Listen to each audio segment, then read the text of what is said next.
சிந்தனையை ஒருமுகப்படுத்துவோம். நம்முடைய நோக்கம் மேல் நோக்கிற்கு நம்முடைய ஆவியாத்மா சரீரத்தை ஒப்புக் கொடுப்போம். எங்களை அதிகமாக நேசிக்கிற நல்ல தகப்பனே, ஒருவராய் பெரிய அதிசயங்களை அற்புதங்களை செய்கிறவரே, உம்மை துதிக்கிறோம், உம்மை ஸ்தோத்திரிக்கிறோம், உம்மை வாழ்த்துகிறோம்.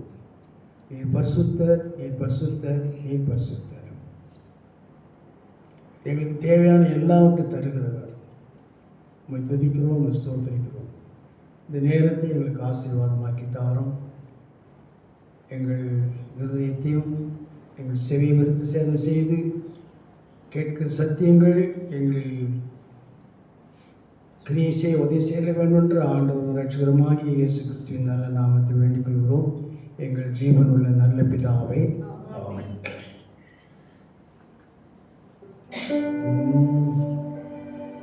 தேவன் வருகின்றார், வேகம் இறங்கி.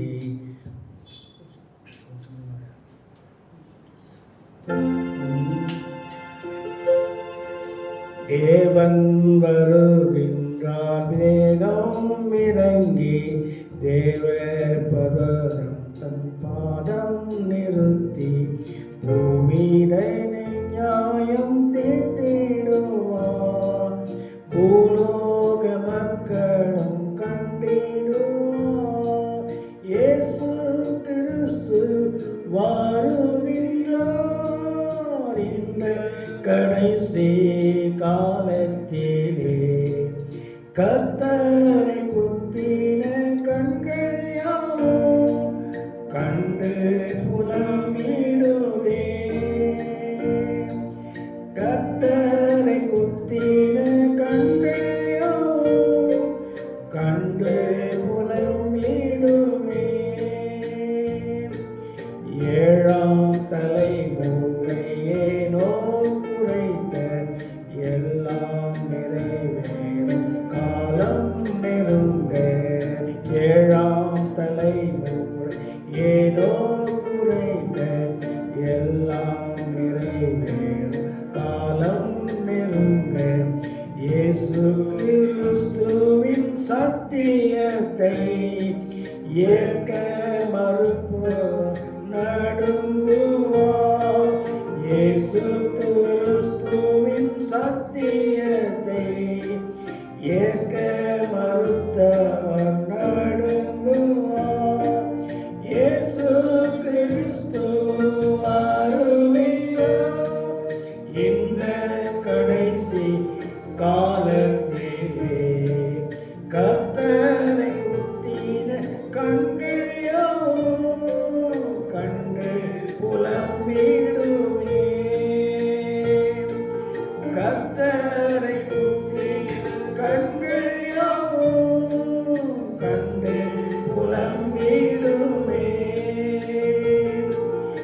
எதை விதைத்தாயோ அதை அறுப்பார். எல்லா நீதிக்கும் கூலி பெறுவார். எதை விதைத்தாயோ அதை அறுப்பார். எல்லா நீதிக்கும் கூலி பெறுவார். கல்வாரி சிலுவை அண்டிடுவாய். கர்த்தரை நம்பியே தப்பிடுவாய். கல்வாரி சிலுவை அண்டிடுவாய். கர்த்தரை நம்பியே தப்பிடுவாய். இயேசு கிறிஸ்து வருகின்றார். இந்த கடைசி காலத்திலே கர்த்தரை குத்தி கண்கள் யாவும் கண்டு புலம்பிடுமே. கர்த்தரை குத்தின கண்கள் யாவும் கண்டு புலம்பிடுமே.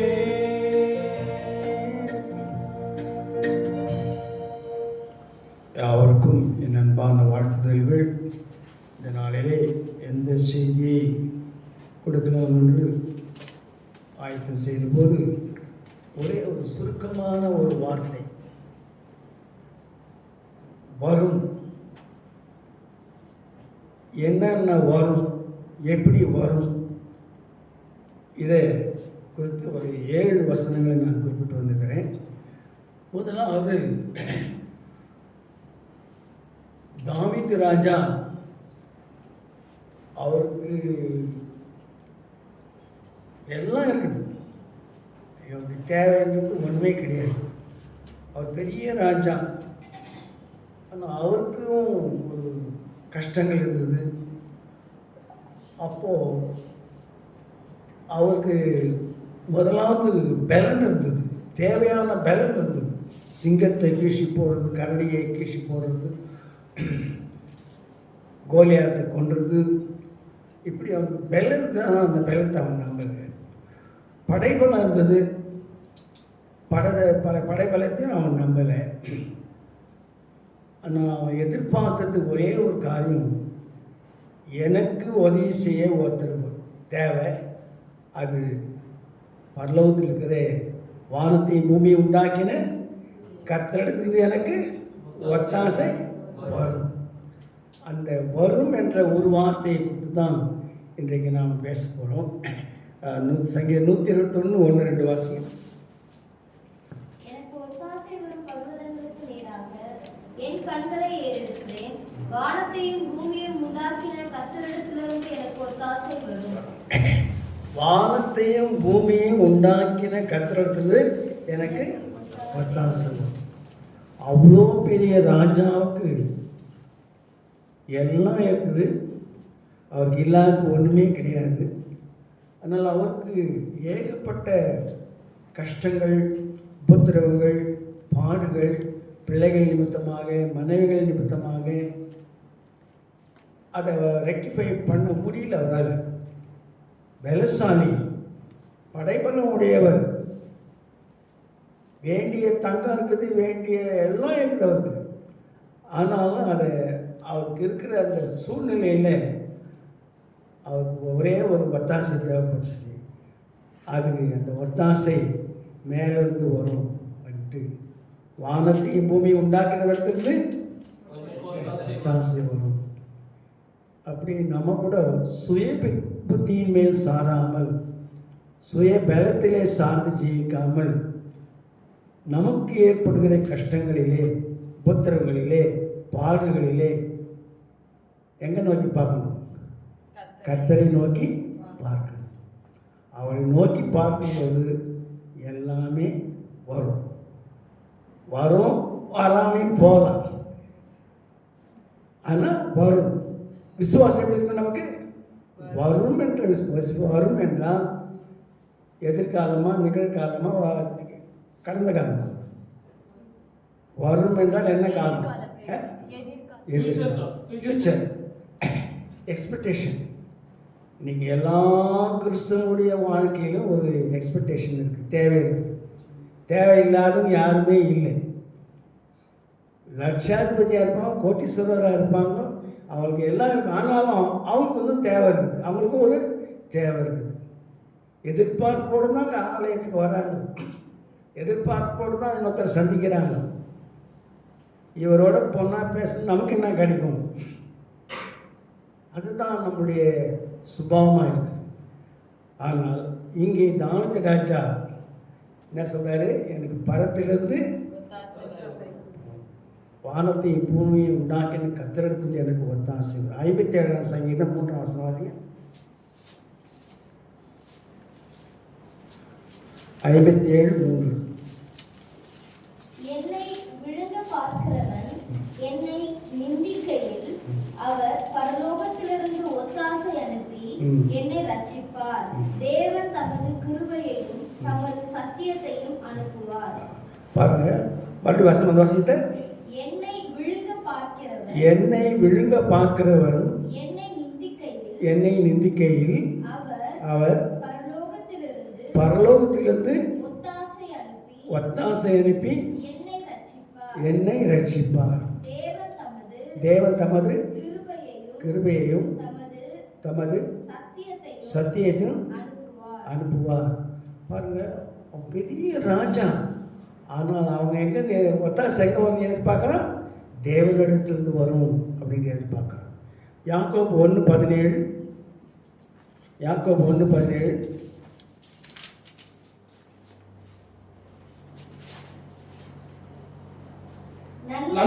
நன்மையான எந்த ஈவும் பூர்ணமான எந்த வரமும் பரத்திலிருந்து உண்டாகி ஜோதிகளின் பிதாவினிடத்திலிருந்து இறங்கி வருகிறது. அவரிடத்தில் யாதொரு மாறுதலும் யாதொரு வேற்றுமையும் நிழலும் இல்லை. பரத்திலிருந்து வருகிறது. படி வாசிப்பத நன்மையான எந்த ஈவும் பூரணமான எந்த வரமும் பரத்திலிருந்து உண்டாகி ஜோதிகளின் பிதாவிலிருந்து இறங்கி வருகிறது. பாருங்க, அவரிடத்தில் யாதொரு மாறுதலும் இல்லை, யாதொரு வேற்றுமையும் நிழலும் இல்லை. ஆகவே அவருடைய யாக்கோபு எழுதும்போது நான் சொல்றேன், பரத்திலிருந்து தான் வரும்னு எழுதுறாரு. அப்புறம் சங்கீதம் 14:7, சங்கீதம் 14:7. சீயோனிலிருந்து இஸ்ரவேலுக்கு ரட்சிப்பு வருவதாக கர்த்தர் தம்முடைய ஜனத்தின் சிறையிருப்பை திருப்பும்போது யாக்கோபுக்கு களிப்பும் இஸ்ரவேலுக்கு மகிழ்ச்சியும் உண்டாகும் வரும். எல்லாம் அந்த ஒரே அர்த்தம் தான். சியோனிலிருந்து வரும். எங்கிருந்து வரும்? சியோனிலிருந்து வரும். நீதிமொழிகள் 16:1, நீதிமொழிகள் 16:1. மனதின் யோசனைகள் மனுஷனுடையது, நாவின் பிரதியுத்தரம் கர்த்தரால் வரும். நாவின் பிரதியுத்தரம் கர்த்தரால் வரும். அதே அதிகாரம் 14:6 வாசிங்க. நீதிமொழிகள் 14:6. பரியாசக்காரன் ஞானத்தை தேடியும் கண்டுபிடியான், புத்தி உள்ளவனுக்கு அறிவு லேசாய் வரும். அறிவு லேசாய் வரும். அடுத்தது சங்கீதம் 62:1. சங்கீதம் 62:1. தேவனையே நோக்கி என் ஆத்துமா அமர்ந்திருக்கிறது, அவரால் என் ரட்சிப்பு வரும். அவரால் என் ரட்சிப்பு வரும். அதே அதிகாரம் 5ஆம் வசனம். என் ஆத்துமாவே தேவனையே நோக்கி அமர்ந்திரு, நான் நம்புகிறது அவராலே வரும். நான் நம்புகிறது அவராலே வரும். ரட்சிப்பு எங்கிருந்து வரும்? அவராலே வரும். ரொம்ப முக்கியமான ஒரு எதிர்பார்ப்புனா ரட்சிப்பு. எது? ரட்சிப்பு. சங்கீதம் 127:3 எல்லாரும் தெரிஞ்ச வசனம் தான். சங்கீதம் 127:3. நீங்கள் அதிகாலையில் எழுந்து நேரப்பட வேளையிலே தரித்து வருத்தத்தின் அப்பத்தை சாப்பிடுகிறதும் விருதா, அவரே தமக்கு பிரியமானவனுக்கு நித்திரை அளிக்கிறார். சங்கீதம் 127:3. நீங்கள் அதிகாலையில் எழுந்து நேரப்பட வேலையை தரித்து வருத்தத்தின் அப்பத்தை சாப்பிடுகிறதும் விருதா, அவரே தமக்கு பிரியமானவர்களுக்கு நித்திரை அளிக்கிறார். பிள்ளைகள் கர்த்தரால் வரும் சுதந்திரம். பிள்ளைகள் கர்த்தரால் வரும் சுதந்திரம், கர்ப்பத்தின் கனி அவரால் கிடைக்கும் பலன். 4ஆம் வசனம். தப்பா கொஸ்டின் சரி. வாழ்வாசம் வந்து வசனம். இதோ பிள்ளைகள் கர்த்தரால் வரும் சுதந்திரம். இதோ பிள்ளைகள் கர்த்தரால் வரும் சுதந்திரம், கர்ப்பத்தின் கனி அவரால் கிடைக்கும் பலன். பிள்ளைகளோட எங்கிருந்து வராங்க? கர்த்தரால் வரும். பிள்ளைகள் கர்த்தரால் வரும் சுதந்திரம். நம்ம பிள்ளை தான். ஆனால் யார் கொடுத்தது? கல்யாணம் பண்ணிட்டா குழந்தை பார்த்தோன்னு சில பேர் நினைக்கிறாங்க. தப்பு. சில பேர் எத்தனையோ வருஷம் காத்துருக்குறாங்க. கடைசியில் பிள்ளைகள் இல்லாத கூட இருந்துடுறாங்க கடைசி வரணும். ஆனால் கர்த்தருடைய அனுக்கிரகம் இருந்தால், கர்த்தர் கர்ப்பத்தை திறந்தால் மட்டும்தான் பிள்ளைகள் வரும். இதோ பிள்ளைகள் கர்த்தரால் வரும் சுதந்திரம். நீதிமொழிகள் 16:33. நீதிமொழிகள் 16:33.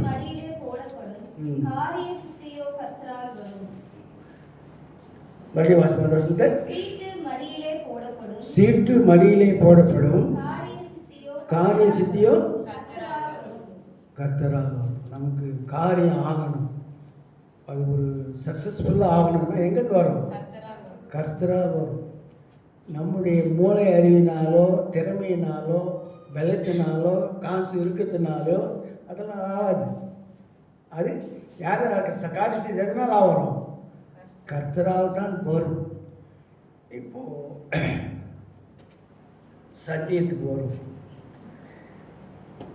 ரட்சிப்பு யாரால் வந்து? கர்த்தரால். அவரால் தான் ரட்சிப்பு. ரட்சிப்பு அவரால் என்று வேறொருவராலும் ரட்சிப்பு இல்லை. ரட்சிப்பு தான் ஒரு மனுஷனுக்கு அடிப்படையான தேவை. காசு பணம் இல்லை. நீ ரட்சிக்கப்பட்டாதான் பரலோகம் செல்ல முடியும். ரட்சிக்கப்படலைன்னா பரலோகம் செல்ல முடியும். அப்போ ரட்சிப்பு ரொம்ப அவசியமானது. ரட்சிப்பு என்று யாரால் வரும்? கர்த்தரால் வரும். அந்த ரட்சிப்புன்னு அனுபவத்துக்குள் வரும்போது தான் நம்ம அவர்கிட்ட எதுவுமே கேட்க வேண்டிய அவசியம் இல்லை. அவரே கொடுத்துன்னே இருப்பார். நம்ம தேங்க்ஸ் சொல்கிற வேலை தான் நமக்கு. கேட்க வேண்டிய வேலையே கிடையாது. உனக்கு என்னென்ன தேவையோ அதெல்லாம் கொடுத்துன்னே இருப்பார். அப்போது ரட்சிப்பு மிகவும் அவசியம்.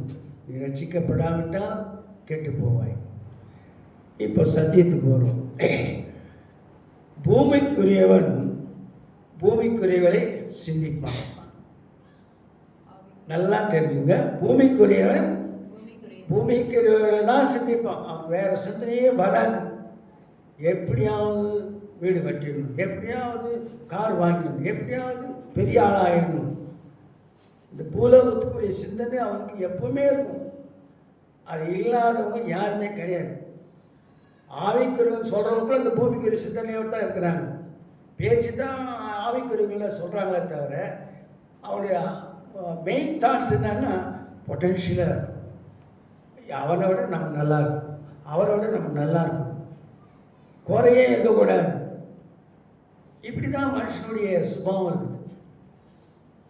ஆனால் ஒத்தாசை எங்கேருந்து வரும்? அங்கிருந்து வரும்ன்றது மாத்திடுறாங்க.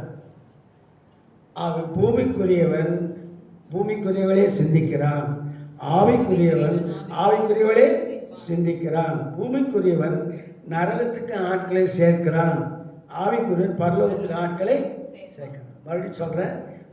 பூமிக்குரியவன் நரகத்துக்கு ஆட்களை சேர்க்கிறான், ஆவிக்குரியவன் பரலோகத்துக்கு ஆட்களை சேர்க்கிறான். பூமிக்குரியவன் விதை விதைத்து களஞ்சிகளை பெருசாக்குறான். பூமிக்குரியவன் களஞ்சிகளை நெல்லை விதைத்து அப்புறம் களஞ்சிகளை பெருசாக்குறான். ஆவிக்குரியவன் வேத வசனங்களை விதைத்து ஊழியம் செய்து பரலோகத்துக்கு ஆட்களை சேர்க்கிறான். நாம் பூமிக்குரியவர்களா பரலோகத்துக்குரியவர்களா? பூமிக்குரியவர்களா ஆவிக்குரியவர்களா? இதுதான் கேள்வி. சில பேர் ரொம்ப அருமையாக ஆவிக்குரிய வேஷம் போட்டு நிற்பாங்க. அதுதான் இப்போ ரொம்ப ஜாஸ்தி இருக்குது. இந்த வேஷத்துக்கு கலவே இல்லை. சிவாஜி கணேசனோட கேட்ட அந்த அளவுக்கு நல்லா நடிக்கிறாங்க. யார்? கிறிஸ்தவம். நடிப்பு தான் முக்கிய தொழிலாக தான் முடியும். ஏன்னா வேஷம், அந்த வேஷம் ஒரு நாளைக்கு கலைஞ்சிடும். அந்த வேஷம் ஒரு நாளைக்கு கலைஞ்சிடும். என்ன தான் மாயமானம் பண்ணாலும் ஒரு நாளைக்கு கலைஞ்சிடும். ஆகவே இப்போது நான் ஒரு முடிவுக்கு வந்துட்டேன். நாம் வேத வசனங்களை விதைத்து பரலோகத்துக்கு ஆட்களை சேர்க்கிறோமா? பூமிக்குரிய காரியங்களிலே நம்ம தியானம் பண்ணிக்கின்னு அபியாசம் பண்ணிக்கின்னு பிரயாசப்பட்டுக்கின்னு பரலோகத்துக்கு நரகத்துக்கு ஆட்களை சேர்க்கிறோமா? இதுதான் கேள்வி. இப்போ வரும் பார்த்துட்டோம். கண்டிப்பாக நம்ம அவரை நோக்கி பார்க்கும்போது அவர் கண்டிப்பாக நமக்கு கேட்க வேண்டியதெல்லாம் கொடுத்துருவார். பரத்திலிருந்தே வந்துடும். ரட்சிப்பு அவரால் வரும், கர்த்தரால் வரும், காரிய சித்தியோ அவரால் வரும், எல்லாம் வரும். ஆனால் நாம் கேள்வி என்னென்னா, நாம் பூமிக்குரியவர்களா ஆவிக்குரியவர்களா? இதுதான். ஆவிக்குரியவர்களாக இருந்தால் நிச்சயமாக நம்ம அவருடைய எதுவுமே கேட்க வேண்டிய அவசியம் இல்லை. அவர் கொடுத்துக்கினே இருப்பார், நம்ம தேங்க்ஸ் சொல்லினே இருப்போம். தான் வேலை.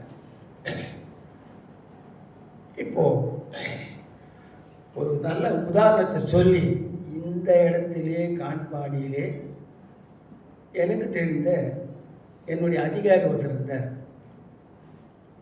அவர் திராவிட கழகத்தை சேர்ந்தவர். அவர் பேர் மகிழ்நன். அவருடைய ரிலேஷன் ஒருத்தர் டெல்லியில் வேலை செய்திருந்தார். இங்கே காட்பாடி டெல்லியில் வேலை செய்திருந்தார். அவங்க கடவுள் மறுப்பு கொள்கை உடையவர்கள், கடவுளே இல்லைன்னு. ஆனால் ரொம்ப புத்திசாலி. நல்லா டிகிரி படித்தாங்க. சின்ன வயசுலேருந்து நல்லா படித்து நல்ல ஸ்தானத்துக்கு வந்து அப்புறம் ஐ ரெக்கமெண்டேஷன் டெல்லில் வந்து ஹஸ்பண்ட் அண்ட் ஒய்ஃப் 2 பேருமே வேலை கழிச்சிச்சாங்க. நல்ல போஸ்டிங்கில் இருந்தாங்க. எங்கள் தெருவில் தான் இருந்தாங்க. எங்கள் தெருவில் சிஎம் ஜான் தெருவில் தான் இருந்தாங்க. அவர் பேர் எழில்வாணன். நீங்கள் டெல்லில் வேலை செஞ்சு யாருக்குள்ள சொல்லி பாருங்கள், அவரை பற்றி கேட்டு சொல்லுவாங்க. அப்பேற்பட்டவர் நல்ல குடும்பஸ்தனாய் நல்ல ஒரு போஸ்டிங்கில் நல்ல வருவாயோடு நல்ல செல்வாக்கோடு எங்கள் தெருவில் முதல் கார் வாங்கினவர் அவர் தான். அப்பேற்பட்ட வசதியாக இருந்த நல்ல மனுஷன், தெளிந்த ஞானம் உடையவர். என்னோட கூட கிரவுண்டுக்கு வாக்கிங்கும் வருவார். அவர் பிள்ளைங்களை நல்ல ஸ்கூலில் படிக்க வச்சார். பிள்ளைங்களை நல்லா படிச்சு 2 ஆம்பளை பசங்க வருது, நல்லா படிக்க வச்சார். இது பூமிக்குரியவர்களுக்கும் ஆவிக்குரியவர்களுக்கும் உள்ள வித்தியாசத்தை நான் சொல்ல போகிறேன். அவர் நல்ல பிள்ளையை நல்லா வளர்த்தாரு. 2 பிள்ளைகளையும் நல்லா படிக்க வச்சார். ஒரு பையனுக்கு ரிட்டையர் ஆகிறதுனால கல்யாணம் பண்ணிடணும்னு சொல்லிட்டு இங்கே தான் வேலூரில் தான் கல்யாணம் பண்ணார். அநேகர் வந்தாங்க, அரசியல் செல்வாக்குலாம் வந்தாங்க. நான் அந்த மகனன்னு சொன்னேன், அவருடைய தங்கச்சி வந்து அருள்மொழி, பெரிய பேச்சாளர், அட்வொகேட். எழில்வாணன் நல்லா அருமையாக பேசுவார், ரொம்ப ஞானமாக பேசுவார், புத்தியாக பேசுவார். ஒரு குறையும் இல்லை, பொட்டன்ஷியலாக இருந்தாங்க, நல்லா இருந்தாங்க. அப்புறம் பையனுக்கு கல்யாணம் பண்ணாங்க. மெட்ராஸில் வேலை கிடச்சிது. மெட்ராஸுக்கு போய் ஷிஃப்ட் ஆகிட்டாங்க. இந்த வீட்டை வாடகை விட்டுட்டு அங்கே ஷிஃப்ட் ஆகிட்டாங்க. 2 மாடி கட்டடம் ஒன்று அங்கே வாங்கி சந்தோஷமாக நல்லதாக இருந்தாங்க. ரிட்டையர் ஆகிட்டாங்க. ஹஸ்பண்ட் அண்ட் ஒய்ஃப் 2 பேரும் ரிட்டையர் ஆகிட்டு தான் அங்கே போனாங்க. ஒரு குறையும் இல்லை. ஒரு குறையும் உலக பிரகாரம் ஒரு குறையும் இல்லை. இல்லாத குறை கடவுளை நம்பாதது தான் குறை. கடவுளை உண்மை தெய்வத்தை நம்பாதது தான் அவன் குறை. இப்படி இருக்கும்போது மேலே குரோட்டஸ் செடி இருந்துச்சு. அதுக்கு அவர் தண்ணி ஊற்ற போயிருக்கிறார். எழில்வாணன் தண்ணி ஊற்ற போயிருக்கிறார். சொட்டி மேலேருந்து கீழே விழுந்துட்டார். 2வது மாடியிலேருந்து கீழே விழுந்தார். நிறைய ஃப்ராக்சர் ஆகிடுச்சு. நிறைய உடம்புறா உடஞ்சி, கை காலெலாம் உடஞ்சிச்சு, முதுகு பேக் போன் உடஞ்சிச்சு, என்னென்ன உடஞ்சிச்சு. உடனே கொண்டு போய் என்ன பண்ணாங்க, பெரிய ஆஸ்பத்திரியில் சேர்ந்தாங்க. ஒன்று ரிப்பேர் பண்ணி அங்கங்கே பிளேட் வச்சுருந்தாங்க. ஏதோ பண்ணாங்க. பண்ணி கிட்டத்தட்ட ஒரு 15-20 நாள் நினைக்கிறேன். நீங்கள் நம்புவீங்களோ நம்ப மாட்டீங்களோ, 85 லட்சம் பில் கட்டினாங்க. 85 லட்சம் பில் கட்டினாங்க. அவர் சம்பாதிச்சதும் போச்சு, அவர் மனைவி சம்பாதிச்சதும் போச்சு, அவர் பிள்ளைங்க சம்பாதிச்சதும் போச்சு, எல்லாம் மெடிக்கல் ஆஸ்பத்திரிக்கு போயிடுச்சு. ஆனாலும் அவர் பிழைக்கவில்லை. மறிச்சிட்டார். நாங்கள் ரொம்ப கஷ்டப்பட்டோம் அவரை குறித்து. நான் ரொம்ப கஷ்டப்பட்டேன். பாருங்கள், சின்ன வயசுலேருந்து நல்ல குடும்பத்தில் பிறந்து நல்லா படித்து நல்ல போஸ்டிங்க்கு வந்து நல்லா அவருடைய வருமானமும் 30 வருஷம் சர்வீஸ் பண்ண வருமானமும் போச்சு, பிள்ளைகளோட வருமானமும் போச்சு, மனைவியோட வருமானமும் போச்சு. 85 லட்சம் செலவு பண்ணியும் கடைசியில் பேத்தட்டிக்கான சூழ்நிலை. இது ஏன் ஆண்டவர் அனுபவிச்சார்? ஒரே குறை அவங்ககிட்ட இருந்தது, கடவுளை நம்பாத குறை தான். கடவுளை நம்பாதது தான். அவர் ஒருவேளை இயேசு கிறிஸ்துவை ஏற்றுக்கொண்டு இருந்தாங்கன்னா இந்த 85 லட்சம் அவருக்கு செலவு வந்திருக்காரு. ஆனால் தெளிவான நல்ல மனுஷன், நல்ல ஞானமாக பேசுவார். இங்கே கிரவுண்டுக்கு என்னோட இத்தனை முறை வாக்கிங் வந்திருக்கிறார். ஒரே குறை, கடவுள் வேண்டாம், கடவுள் இல்லவே இல்லை. இது அவர் யார் அப்பா? பூமிக்குரியவர். இன்னும் எவ்வளோ உதாரணம் சொல்லிட்டு போகலாம். கிறிஸ்தவன் கூட அப்படி இருக்காங்க, பெரிய பெரிய ஆளுங்களாக இருக்கிறாங்க. ஆனால் மாயமாலம் பண்ணிக்கிட்டு பூமிக்கு ஆவிக்குறைகளை போல் வேஷம் போட்டுங்கிறாங்க. ஒன்றுமே தண்ணி செடிக்கு ஊற்ற போனார். அப்படியே லைட்டாக கிடினஸ் வந்து அப்படியே எகிரி கீழே விழுந்துட்டார். விழுந்தனால வந்து எல்லாம் போச்சு. అంతా పోయింది. పోయింది. ఏమీ లేదు. இன்னைக்கு பரிதாபத்துக்குரிய நிலையில் இருக்கிறாங்க. பையன் சம்பாதிச்சதும் போச்சு, இன்னொரு பையன் சம்பாதிச்சதும் போச்சு, அவங்க சம்பாதிச்சதும் போச்சு. அப்போ ஆசீர்வாதம் இல்லை. ஆசீர்வாதம் எப்படி வரும்? அவங்க தான் வரும். அந்த ஞானம் அவருக்கு இல்லாத போச்சு. படிப்பறிவு இருந்தது, பொட்டென்ஷியலாக இருந்தாங்க. ஒரு ஹஸ்பண்ட் அண்ட் ஒய்ஃப் 2 பேரும் அந்த டெல்லில் வேலை செய்தாங்க. அவருடைய சொந்தக்காரர் எனக்கு அதிகாரியாக இருந்தார், மகிழ்நன் அவர் பேர். ஸோ எல்லாம் இருந்தும் அறிவு இருந்தது, பணம் இருந்தது, அந்தஸ்து இருந்தது, எல்லாம் இருந்தது. ஆனால் கடவுள் இல்லை. அவங்க குடும்பத்தில் யார் இல்லை? கடவுள் இல்லை. அப்போது நஷ்டத்தையா நான் எதுக்கு ஆண்டவர் அனுமதிக்கிறேன்? ஆகவே அன்பானவர்களே, கர்த்தரிடத்திலிருந்து ஒத்தாசை வரும், பரத்திலிருந்து வரும், சியோனிலிருந்து வரும், கர்த்தரால் வரும், எல்லாம் ரைட் தான். இது அவங்களுக்கு தெரியாது, நமக்கு தெரியும். அவிசுவாசி தெரியாது. இதெல்லாம் நமக்கு இதெல்லாம் தெரியுது. நம்முடைய விசுவாசம் எப்படிப்பட்டதாக இருக்குது, நம்முடைய எதிர்பார்ப்பு எப்படிப்பட்டதாக இருக்குது, அதான் இங்கே கேள்வி. நமக்கு என்ன வரும்? அந்த ஞானம் அவிசுவாசி இல்லாததுனால அவருக்கு நஷ்டங்களும் கஷ்டங்களும் உபத்திரங்களும் பாடுகளும். அவர் ஒய்ஃபுக்கு ரொம்ப நல்லா பழக்கம், ரொம்ப நல்லா பேசுவாங்க, ரொம்ப ஞானமாக பேசுவாங்க. இன்றைக்கி நிர்பந்தமான நிலையில் இருக்கிறாங்க. நிர்பந்தமான நிலையில் அவங்களுக்கு சிக்கிறாங்க. இப்போ ஆகைதான் ஒருவன் ஆசீர்வதிக்கப்பட வேண்டுமானால் அவருக்கு யார் துணையாக இருக்கணும்? கடவுள் துணையாக இருக்கணும். ஆசீர்வாதம் தேவைன்னா ஒத்தாசை உனக்கு வேணும்னா யார் இருக்கணும்? கத்தரிடத்து ஒத்தாசை வருன்ற விசுவாசம் நமக்கு இருக்கும். அப்படி இருக்கும்போது கர்த்தர் நம்மை மேலாக்காமல் கீழாக்குவார். இப்போ ஒரு பழைய பாட்டை மேலாக்காமல், ஆமாம், நம்ம வேலை தான் டெஸ்ட் பண்ணவில்லை, யாரும் கவனிக்கல. இல்லை, அவரால் தான் நாம் உயர முடியுமே தவிர நம்மால் நாம் உயர முடியாது. அவர் தான் நம்ம உயர்த்துகிற கர்த்தர்.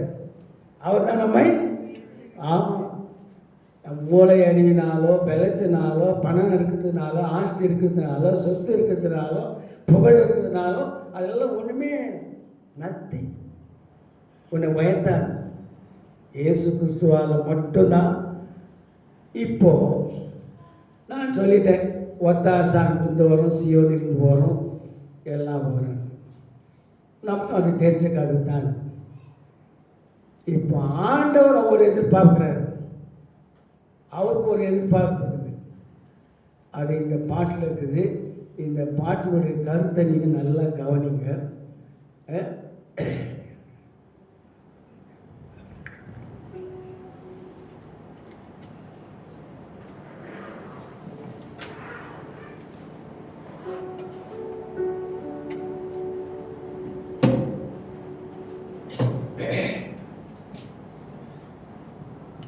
இந்த பாட்டை மட்டும் நல்லா கவனிங்க.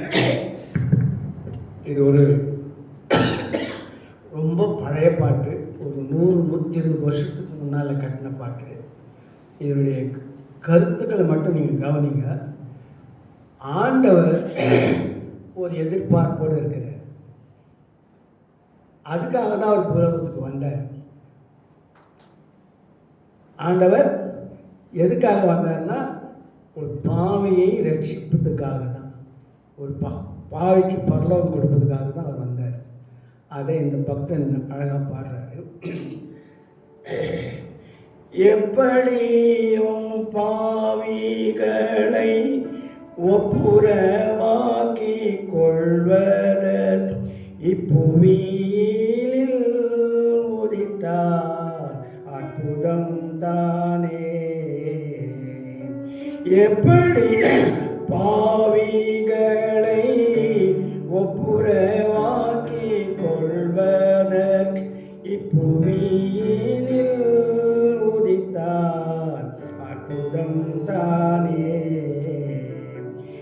மெய்பரம் பூமியும் தந்த தற்பரனாதி பிதா மெய்பரம் தந்த தற்பரனாதி பிதா நற்புதல்வனான இயேசு கிருபாகரனா எப்படியும் பாவிகளை ஒப்புரவாக்கி கொள்வனர் இப்புவியில் உதித்தார் அற்புதம் தானே மட்டில்லா பொருளனைத்தும் திட்டமாகவே படைத்து மட்டில்லா பொருளனைத்தும் திட்டமாகவே படைத்து இட்டமாய அனுகிரகித்த சிட்டிகந்தானே கட்டளையிட கற்பனை விட்டொரு சம்பதின் வாயில் கட்டளையிட்ட கற்பனை விட்டொரு சபத்தின் வாயில் பட்டு நரகத்துக்குள்ளாய் கெட்டடிந்த பேரென்றாலும் எப்படியும் பாவிகளை ஒப்புரவாக்கி கொண்டவர் இப்புவியினில் உதித்தார் அற்புதம் தானே அச்சயன் மோசேயை கொண்டேன் எச்சரித்தெழுதி தந்த உச்சித கற்பனை கடன் நிச்சயினாலே துச்சன பசாசை கூடி மிச்சமாய் பாவங்கள் செய்து துச்சன பசாசை கூடி மிச்சமாய் பாவங்கள் செய்து நிச்சயம் கெட்டு போனார்கள் ரட்சிக்க கூடாதென்றாலும் எப்படியும் பாவிகளை ஒப்புரவாக்கி கொள்வனர் இப்புவியினில் உதித்தார் அற்புதம் தானே மேட்டிமை எல்லாம் துறந்து காட்டுக்குள்ளிருக்கும் அந்த மேட்டிமை எல்லாம் துறந்து காட்டுக்குள்ளிருக்கும் அந்த மாட்டுக்கோட்டிலில் பிறந்தோ ஆட்டுக்குட்டி போ பாட்டுக்கு இடமாய் உலகில் மீட்டு கொண்டானந்த மோட்ச பாட்டுக்கு இடமாய் உலகில் மீட்டு கொண்டானந்த மோட்ச வீட்டுக்குட்படுத்த மாந்த நாட்டுக்குள் மாறி துயர்ந்து எப்படியும் பாவிகளை ஒப்புரவாக்கி கொள்வனர் இப்புவியினில் உதித்தார் அற்புதம் தானே. இப்போ ஆண்டவர் என்ன சொல்றாருன்னா, எப்பேற்பட்ட பாவியா இருந்தாலும் பரவாயில்ல, நீ எப்பேற்பட்ட பாவியா இருந்தாலும் சரி, நீ என்னோட ஒப்புரவாகும், நீ என்னோட ஒப்புரவாகும், என்னோட என்னை விசுவாசி, என்னை நம்பு, நான் உனக்கு என்ன தருவேன், மோட்சத்தை தருவேன். அவர் நம்மளிருந்து எதிர்பார்க்கறது பாவிகளை அவர் எதிர்பார்க்கிறார்.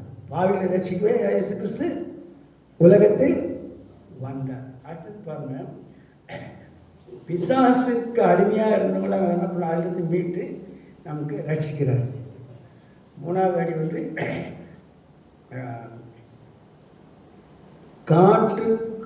காட்டில் அந்த மழையம் பண்ணோம். மேட்டிமை எல்லாம் தோறந்து காட்டுக்குள்ளீருக்கும் அந்த மாட்டுக்கோட்டில் நீங்கள் பிறந்தோ ஆட்டுக்குட்டி போ. இப்படி ஒரு மிருகம் ஒரு மண்ணிலே குட்டி போடுற மாதிரி இயேசு கிறிஸ்து என்ன பண்ணார், ஒரு சத்திரத்தில் உனக்காக எனக்காக அவர் பிறந்தார். ஏன் பிறந்தார்னா உன்னையும் என்னையும் ரட்சிக்க. இந்த அடி என்னன்னா எப்படியும் பாவிகளை ஒப்புரவாக்கி கொள்வது. இப்போவிலே உதித்தார், அது ஒரு அற்புதம் தானே.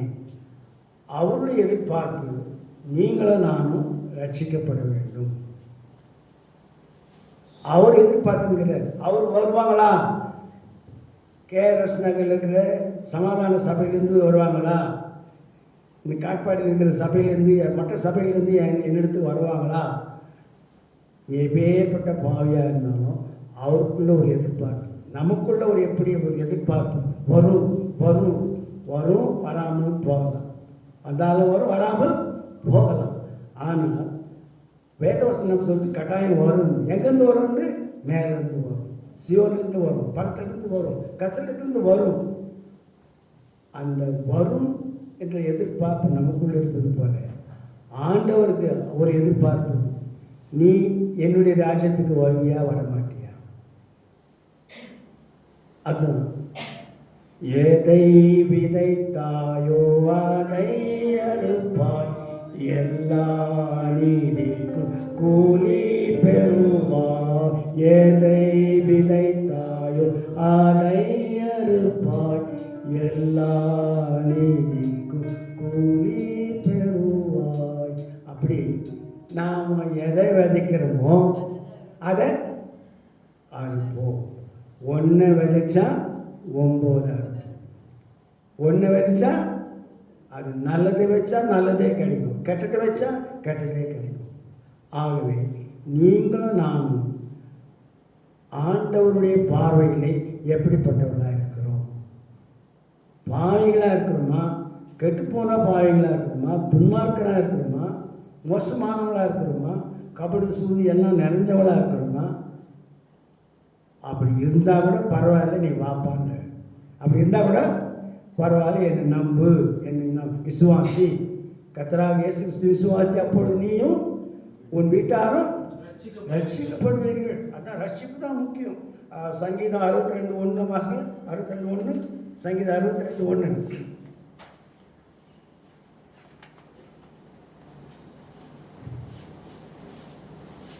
சங்கீதம் 62:1. அவரால் என் ரட்சிப்பு வரும். 5ஆம் வசனம் அதிலே 5ஆம் வசனம். என் ஆத்துமாவே தேவனை நோக்கி அமர்ந்திரு, நான் நம்புகிறது அவராலே வரும். நீ எதை நம்புறியோ அது உனக்கு கிடைக்கும். ரட்சிப்பு அவசியம். ரட்சிக்கப்படவில்லை என்றால் பிரயோஜனமே இல்லை. கிறிஸ்தவனாக இருந்து பிரயோஜனமே இல்லை. ரட்சிக்கப்பட்டால் ரட்சிப்பு அங்கேருந்து வரும். நீ ஞானஸ்நானம் எடுத்துனா கூட ரட்சிப்பு வரும். ஞானஸ்நானம் எடுத்து மனம் திரும்பினாலும் நமக்கு ரட்சிப்பு கிடைக்குது. நீ ரட்சிக்கப்பட்டு மனம் திரும்பி ஞானஸ்நானம் எடுத்தால் கூட என்ன பண்ணுவோம்? ரட்சிப்பு தானாக வரும். ஆகவே ரட்சிப்பு மிகவும் அவசியம். ரட்சிக்கப்படலைன்னா நம்ம கதை கண்டு. நான் ஜவாஷமாவில் ரொம்ப நேரம் உட்காந்து பிரசங்கம் பண்ணுறாங்களேன்னு சொல்லிட்டு ஒரு தூண் மறையில் போய் உட்காரத்துக்காக இப்போ ரிசர்வ் பண்ணுவாங்க. தூணான்னு போய் பைபிள் வச்சுட்டு வந்துடுவேன். ஒருத்தர் வந்து என்ன பண்ணுவார், என் பைபிள் தள்ளி வச்சுட்டு அவர் உட்காந்துக்குவார். நான் ரிசர்வ் பண்ணுவேன். அந்த தூண் சாஞ்சின்னு உட்காரலாம், 3 மணி நேரம் யாரா உட்காந்துக்குதுன்னு சொல்லிட்டு அவர் சரி வேறு வழி இல்லை, நம்ம பைபிள் தள்ளி வச்சிட்டாருன்னு சொல்லிட்டு நான் ஒரு பக்கத்தில் உட்காந்துக்குவேன். அப்புறம் ஆராதனை முடிஞ்ச உடனே அவர் என்னை கொஸ்டின் பண்ணுவார். என் இடத்த பிடிச்சிட்டாரு, நான் முறைச்சின்னு போகிறேன். அவர் என்னை ஆராதனை, தம்பி எப்போ ரட்சிக்கப்பட்டார்? நான் அப்போ ரட்சிக்கப்படணும்னு ஒன்றும் இல்லை, சும்மா கோயிலுக்கு வரும், அவ்வளோதான். இவர் கேட்டுனே இருந்தார். ஒரு 4-5 வாரம் கேட்டிருந்தார். எனக்கு சலிப்பாகி போச்சுன்னா இந்த மனுஷன் எப்போ பார்த்தாலும் ரட்சிக்கப்பட்டியான்னு கேட்குறாருன்னு சொல்லிட்டு நம்ம ஒரு நாளைக்கு கேட்டுன்னு சொல்லிட்டு, ஐயா நீங்கள் எப்போ ரட்சிக்கப்பட்டீங்க, எப்படி ரட்சிக்கப்பட்டீங்க? அதோட அந்த தூண் பக்கமாக வருது. எனக்கு பர்மனெண்ட்டாக அந்த தூண் கிடச்சிச்சு. இப்படிப்பட்ட மாயமான ஆட்களும் இருக்கிறாங்க. அவரை கேட்ட உடனே அவருக்கு ஆளை காணும், சாப்செட் ஆகிட்டார். கட்சியில் எனக்கு பர்மனெண்ட்டாக அந்த தூண் கிடச்சிச்சு. இல்லையா? எப்படியெல்லாம் இருக்காங்க பாருங்க, மாயமேலக்காரங்க. திரும்பி நல்ல சபையில் இருக்கிறாங்க, பெரிய அருமையான சபை, ஜெகோஷமா சபை. யார் பார்ப்போம் அப்போ கூட யார் வந்தாலும் ரட்சிக்கப்பட்டியா அதான் கேள்வி கேட்பாங்க முதல்ல. நான் ஒருத்தர் கேட்டார், என்ன ரட்சிக்கப்படவே இல்லை போய் அப்படின்ட்டேன். ஓயாது ரட்சிக்கப்பட்டியான்னு கேட்பாங்க. ஆனால் இப்போது அப்படி சொல்லிட்டுமே இப்போ பேசினா போனேன் நான் இல்லையா. ஆனால் ரட்சிக்கப்பட்டால் தான் எங்கே போக முடியும்? பரலோகம் போக முடியும். ரட்சிப்பு அவசியம். நீங்களும் நானும் ரட்சிக்கப்படாமல் சும்மா ஜூலுவத்தை காட்டிட்டு மாயம் சும்மா மாயமாதம் காட்டிட்டு போயிட்டோம்னா நாளைக்கு ஏசாமி வருவார். வந்துட்டு அவர் இப்போ முதல்ல வரது எங்கே வரப்போகிறாரு? நியாய விசாரி தான் வரப்போகிறார். மீதி உள்ள நியாயாதிபதியாக வரப்போகிறார். அப்போது ஒன்று தெரியும் அவருக்கு. நம்ம சொல்ல வேண்டிய அவசியம் நம்ம தானே எல்லா ரெக்கார்டும் மேலே இருக்குது. பிளெயினில் எப்படி ஒரு கருப்பு பாக்ஸ் இருக்குதோ அங்கே ஒரு பாக்ஸ் இருக்குது. அது புட்டு வைக்கும் நம்மளை பற்றி. இங்கே நம்ம என்ன தான் மாயமானம் பண்ணியிருந்தாலும் அங்கே செல்லாது. இங்கே அந்நிய பாஷை கூட பேசலாம், காக்கிரி பூக்கிரி பேசலாம். அங்கே போனால் அந்த அந்நிய பாஷை செல்லாது, ஒரு வெங்காயமும் செல்லாது. நீ விசுவாசியா, இயேசு கிறிஸ்து நம்பனியா, மோட்சம் போனியா, மோட்சத்தை நம்பிக்கை இருக்குதா, முழு நம்பிக்கை இருக்குதா, ரட்சிக்கப்பட்டிருக்கிறியா, அதுதான் அங்கே போன விசாரணை கமிஷன். அந்த நியாயாசனத்துக்கு முன்பாக நாம் நிற்க வேண்டும். இப்போது அநேக வசங்களை படித்தோம். ஒத்தாசை எங்கேருந்து வரும்? கர்த்தரிலிருந்து வரும், சியோனிலிருந்து வரும், பரலோகத்திலிருந்து வரும். அது உண்மை. அந்த விசுவாசத்தோடு நமக்கு நிச்சயமாக வரும். ஆகவே ஆனால் அதே சமயத்தில் அவர் நமக்கிட்ட ஒரு காரியத்தை எதிர்பார்த்துருக்கிறார். இவங்க வருவாங்களா, இந்த சபையிலேருந்து எத்தனை பேர் வருவாங்க, ஜவாஷமாலேருந்து எத்தனை பேர் வருவாங்கன்னு அவங்க எதிர்பார்த்துருக்கிறார். எவானிசிலேருந்து எத்தனை பேர் வராங்கன்னு அவங்க எதிர்பார்த்துருக்கிறார். சிஎஸ்ஐலேருந்து எத்தனை பேர் வராங்கன்னு அவங்க எதிர்பார்த்துருக்கிறார். இசிஐலேருந்து எத்தனை பேர் வராங்கன்னு, ரோமன் கத்தலேருந்து எத்தனை பேர் வராங்கன்னு அவர் காத்துருக்கிறார். நான் அவர் என்ன பண்ணேன், எப்படியும் பாவைகளை ஒப்புரவாக்க அவர் காத்துருக்கிறார். அப்போது அவருடைய ஆட்சியை நாம் நிறைவேற்றணும். வேணாம், இங்கே சபை இருக்குது. இது பேருக்குன்னா சபை. இந்த பேர் சபையின் பேர் என்ன? சமாதான சபை. உனக்குள் மெய்யான சமாதானம் இருக்குதா?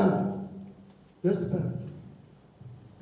நீ இயேசு கிறிஸ்து ஏற்றுக்கொண்டா உனக்கு மெய்யான சமாதானம் கொடுப்பார். சமாதானம் தனி மனிதனுக்கு சமாதானம் தேவை, குடும்பத்துக்கு சமாதானம் தேவை, சபைக்கு சமாதானம் தேவை, உன் அலகத்துக்குள்ளே சமாதானம் தேவை, உன் பட்டணத்துக்கும் சமாதானம் தேவை. அதுக்கு என்ன இருக்கணும்? நம்மக்கிட்ட விசுவாசம், ரட்சிப்பின் அனுபவம் இருக்கணும். அப்படி இருக்கும்போது நாம் எந்த கிரியை செய்தாலும் அது நமக்கு பலனை கொடுக்கும். மறுபடியும் நான் ஒரே வார்த்தை சொல்லிட்டு முடிச்சிடுறேன். பூமிக்குரியவன் பூமிக்குரியவர்களை சிந்திக்கிறான், ஆவிக்குரியவன் ஆவிக்குரியவர்களே சிந்திக்கிறான். பூமிக்குரியவன் நரகத்துக்கு ஆட்களை சேர்க்கிறான், ஆவிக்குரியவன் பரலோகத்துக்கு ஆட்களை சேர்க்கிறான். பூமிக்குரியவன் விதை விதைத்து களஞ்சியங்களை பெரிதாக்குகிறான், ஆவிக்குரியவன் வேத வசனங்களை விதைத்து ஊழியம் செய்து பரலோகத்துக்கு ஆட்களை சேர்க்கிறான். நம்ம தொழில் தான். உன்னால் எத்தனை பேர் ரட்சிக்கப்பட்டாரோ, உன்னால் ஒரு ஆத்மாவது ரட்சிக்கப்பட்டதா? நான் அதுதான் சொல்லுவேன், each one catch one, each one catch two, each one catch three. நீ எதுவுமே பண்ணாமல் நான் மட்டும் ரசிக்கப்பட்டு போனீங்கன்னா அங்கே ஒன்றும் கேட்பாங்க. உங்கள் அப்பா அம்மாவுக்கு சத்தியம் சொன்னியா, உன் கூட பிறந்தவங்களுக்கு சத்தியம் சொன்னியா, உன் ரிலேஷன்ஸுக்கு சத்தியம் சொன்னியா, உன் ஃப்ரெண்ட்ஸுக்கு சத்தியம் சொன்னியான்னு கேட்பார். நீ சொல்லன்னு சொன்னால் போ, அந்த பக்கம் போ, லெஃப்ட் சைடு போன்னு. நீ ரட்சிக்கப்பட்டு மனம் திரும்பித்தா கூட என்ன பண்ணுவ? நீ எனக்கு உனக்காக நான் மறித்தேன், எனக்காக நீ என்ன செய்தான்னு கேட்டால் என்ன பதில் சொல்ல முடியும்? ஆகவே நாமும் ரட்சிக்கப்பட்டால் நல்லது, விசுவாசியாக தான் நல்லது, பசுத்துவானா பசுத்துவாட்டியாக தான் நல்லது. ஆனால் இன்னொருத்தருக்கு சத்தியத்தை சொல்லணும், இன்னொருத்தருக்கு இயேசு நல்லவர், இயேசு நல்லவர், இயேசு விசுவாசி உங்களுக்கு எல்லாம் கிடைக்கும் அப்படி நம்ம சொல்லும்போது, ஊழியம் செய்யும்போது உன்னால் ஒரு சிலர் ரட்சிக்கப்படுவாங்க. உன்னால் சிலவர் இப்போ நீங்கள் அதை நம்ம செய்தீங்கன்னா உங்களுக்கு ஒரு பாயிண்ட்னா எனக்கு ஒரு பாயிண்ட் கிடைக்கும். நான் சொன்ன வச்சு நீங்கள் செய்தீங்கன்னா எனக்கு நான் உங்களுக்கு ஒரு ஆத்மா, எனக்கு ஒரு ஆத்மா தானாக கிடைக்கும். அப்போ நானும் அவரை போய் வெறுமையாக போய் சந்திக்க முடியாது, சில அரிக்கட்டுகளோடு சந்திக்க வேணும். ஆகவே நாம் வரும் தாவீது ராஜாவுக்கு எல்லாம் இருந்தது, ஆனால் அவருக்கு ஒத்தாசை தேவைப்பட்டுச்சு. அவர் ஒத்தாசைக்கு என்ன பண்ணார்? 1 2 வாசிங்க. எனக்கு ஒத்தாசை வரும் பர்வதங்களுக்கு நேராக என் கண்களை ஏறெடுக்கிறேன். வானத்தையும் பூமியும் உண்டாக்கின கர்த்தரிடத்திலிருந்து எனக்கு ஒத்தாசை வரும். வானத்தையும் பூமியும் உண்டாக்கின கர்த்தரிடத்திலிருந்து எனக்கு ஒத்தாசை வரும். அந்த விசுவாசத்தை, தாவீது ராஜாவுக்கு இருந்த விசுவாசத்தை நாமும் விசுவாசிக்கும் போது நமக்கு குறையே இல்லை. நமக்கு குறையே இல்லை. எல்லாம் வரும், எல்லாம் கிடைக்கும். விசுவாசியாமல் போனால் எதுவும் கிடைக்காது. எனக்கு ஒரு ஆசை, எப்படியாவது இஸ்ரேல் தேசத்தை போய் சுற்றி பார்த்துட்டு வரணும். அதுக்காக நான் ஜபம் பண்ணி தான் இருக்கிறேன். இன்னும் பிரயாசம் பண்ணலாம் போது டக்கு நாங்கள் சண்டை போட்டுன்னு மாடுறாங்க. எப்போ நம்மளை சுட்டு போட்டு போகிறாங்க, குண்டு போட்டு போகிறான்ட்டு போகிறது நிறுத்திடுறேன். ஆனால் எனக்கு ஒரு எக்ஸ்பெக்டேஷன் இருக்குது, போகணுன்ட்டு. கண்டிப்பாக போகணுன்னு ஒரு ஆசை இருக்குது. முடியுமா முடியாதா? முடியும். அது ஒரு ஆசை இருக்குது, ஒரு சின்ன ஆசை தான். ஆகவே அன்பானவர்களே, அவர்கிட்ட சொல்லிட்டோம்னா அவர் என்ன பண்ண சண்டை கூட நிறுத்திடுவார். சண்டை நிறுத்தி நீ வாப்பா போய் சுற்றி பார்த்து வாப்பா போன்னு அனுப்புவார். எல்லாத்தையும் அனுப்புவார். கண்டிப்பாக நம்முடைய எக்ஸ்பெக்டேஷன், நம்முடைய தேவைகள் எதுவாக இருப்பாங்க அதை நமக்கு அவர் நிச்சயமாய் செய்வார். வரும். அந்த வரும்ன்ற வார்த்தைக்கு நீங்கள் விசுவாசமாக இருக்கணும். அவ்வளோதான். கர்த்தர் தாமே இந்த செய்தி ஆசீர்வதிப்பாராக.